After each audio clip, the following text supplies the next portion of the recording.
आखिर ये कौन सा शख्स है जो कि सूली पर लटकाया जा चुका है? उसे अपनी मौत सामने नजर आ रही है, लेकिन वो इस चीज पर भी राजी नहीं कि उसकी पूरी जान के बदले यानी उसको छोड़ दिया जाए और उसके जो आका या उसके सरदार हैं उन्हें सिर्फ एक कांटा चुभे। आइए पस मंज़र जानते हैं। हज़रत ज़ैद बिन दसना रज़ी अल्लाह ताला अन्हु, शायद इनका नाम आपने बहुत ही कम सुना हो। ये एक सहाबी रसूल हैं और अव्वलीन सहाबा में से हैं। शुरू के वक़्त के सहाबा में से हैं। दरअसल पस मंज़र कुछ यूँ है कि बदर के मकाम पर जब बदर में जंग हुई, ग़ज़वा बदर, तो उसमें मुसलमानों के हाथों बहुत सारे कुफ़ार और उनके सरदार ख़ुसूसी तौर पर मारे गए थे। उन सरदारों में से कुछ सरदार ऐसे भी थे कि जिनके लवाहिकीन ने उनका बदला लेना चाहा और उस बदले को मुख्तलिफ मुहिमात की शक्ल दी।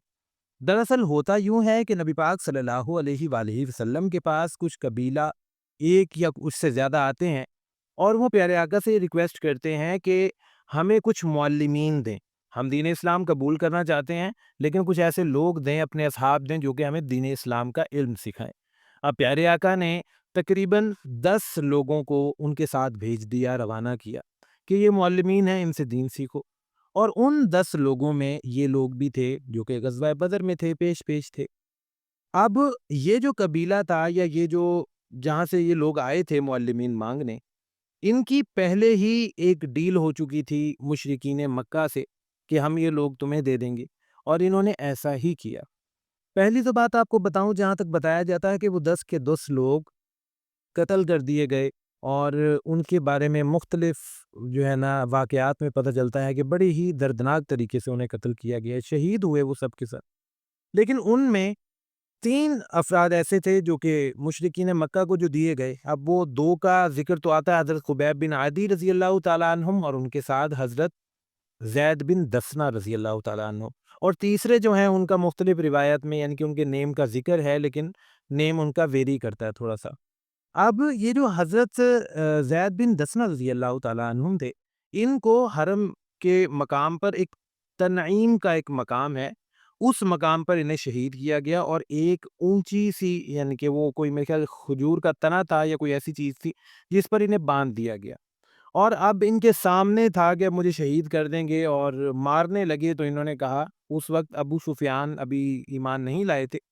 उन्होंने कहा था कि अब तुम ये महसूस नहीं करते कि तुम्हारी जगह माज़अल्लाह मोहम्मद रसूलुल्लाह होते और तुम अपने घर में सुकून से बैठते।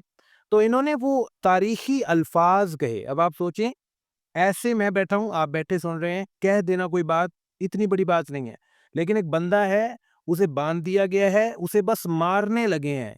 एट दैट टाइम जब मौत आपको सामने नजर आ रही हो, तो उस वक्त उन्होंने जोश व जज्बे से वो अल्फाज कहे जिसका मफहूम है कि अल्लाह की कसम, मुझे ये भी गवारा नहीं है कि मैं अपने घर में बैठूं और यानी कि मुझे छोड़ दिया जाए और मेरे बदले में नबी पाक को एक कांटा भी चुभे, तो मुझे ये भी बर्दाश्त नहीं है।